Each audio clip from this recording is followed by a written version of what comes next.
Hey coin collectors, and welcome to DC Coin World International Coin Channel. Today it's the 1977 Kennedy half, and this is the half that once in a while, once in a really great while, you'll find a silver version of.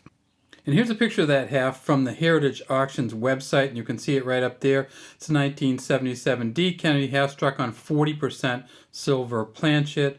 It's been recognized as a variety by the guidebook, and then down at the bottom you can see that Heritage Auctions descriptions say that it was probably done on a bicentennial half-dollar planchet, and that happened in 71 and in 1977. In 71 it was because that's when they had switched from 40% silver to all clad coins. In 77 it was when they switched from the 76 bicentennial silver coins to the all clad coins, and so some of the planchets got left over. They just sent them in to use them, and you can tell the difference by weighing them. This one right here sold for $6,900. So this coin, let's take a look at, we got three of them here. We got a D, as you can see. We have a S, as you can see. And in 1977, we still didn't have mint marks on the Kennedy halves from Philadelphia. So Philadelphia, no mint mark. S, San Francisco. This one right here is D, Denver. And remember, the San Francisco one is a clad one. 1977 did not have a silver version of the San Francisco Mint coin. So this one right here, the Denver one, they made 31.4 million of these. But they did something else, and that is, you probably all remember that in 1976, we did the bicentennial half dollars, and San Francisco Mint, which is the S here, had some silver ones. They were 40% silver. They weren't a 90% silver, but they still had some silver half dollars at the San Francisco Mint in 1976. Well, apparently they sent all their planchets, both clad and some silver ones, to the Denver Mint, and in 1977 the Denver Mint used some silver planchets, and you can usually tell by tipping it up like this, and if it doesn't have the brown in it, it's silver. But how else can you tell and confirm it? You just have to weigh it.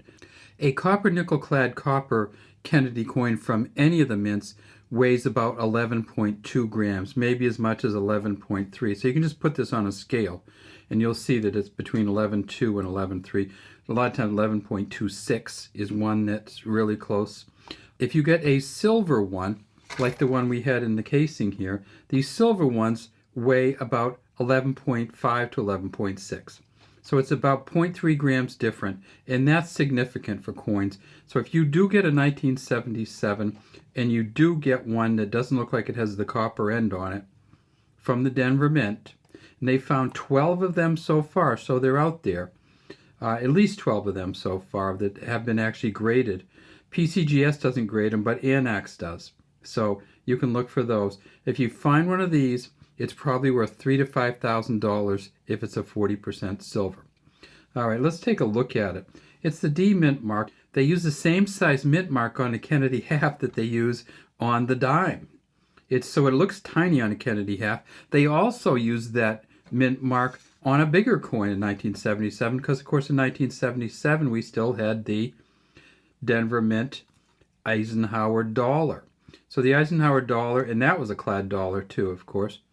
And you can, this one you can't tell so well. It turned kind of greenish, the copper. So in 1977, they made the Eisenhower dollar still. They made the Kennedy halves, and of course they made the quarter, nickel, dime, and penny. So at the Denver Mint, they made 31.4 million. At the Philadelphia Mint, with no mint mark, of course we see that right here, they made 43.6 million. And at the San Francisco Mint, they made 3.25 million.